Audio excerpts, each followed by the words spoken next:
Eilne Maskis laulja finaali eelne saade oli tavapärasest veidi erilisem, sest koos osalejatega astusid lavale 4 armastatud Eesti muusikut. Alika Miilova, Stefan Aira-Petjan, Koit Toome ja Inger.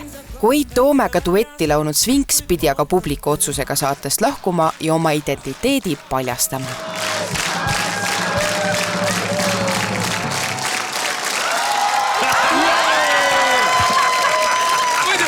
Kirsti, ma saan aru, et sa pidid ikkagi esimesest saatest peale inimestele valetama ja vassima.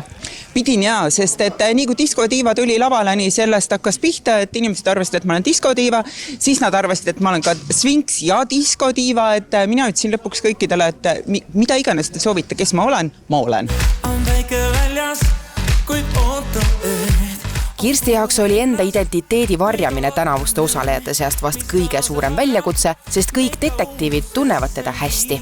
Lisaks tuli ninapidi vedada terve saate meeskond, sest produktsioonitiim on täis tema endiseid kolleege ja häid sõpru.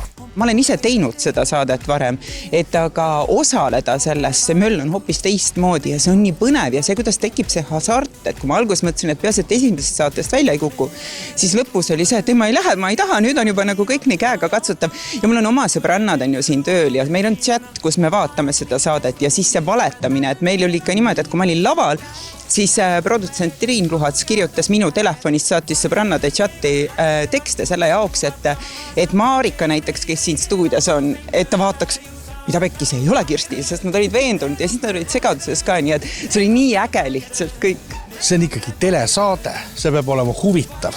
Oleks ju natukene ikkagi väga igav oleks, kui me kõik 4 ütleksime, et see on Timmer. Eks ma ju ka kahtlustasin, et see on Timmer. Ja eks ka Kristjan arvatavasti kahtlustas, et see on Timmer.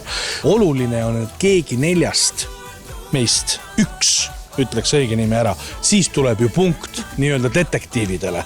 Ma saan aru, et see detektiivide elu on veel keerulisem, kui ma arvasin, meil sellele, et tuleb ära arvata, tuleb tuua punkt koju, aga samas tuleb hoida Eesti rahva jaoks asi põnevana. Te ei kujuta ette, millised tööülesanded meil veel on. Nendest me kahjuks lepingust lähtuvalt ei saa rääkida. Teinekord siis?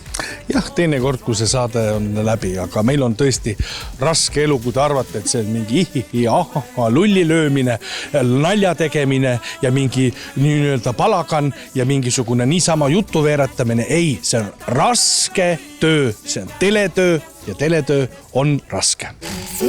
Reigo lisaametites siis kunagi hiljem, kuid täna saame me juba rääkida Kirsti uhkest Sfinksi kostüümist, mille autor on andekas Liisi Eesmaa. Kui palju öö või töötunde siia ikkagi selle maski alla ja kogu kostüümi alla läks?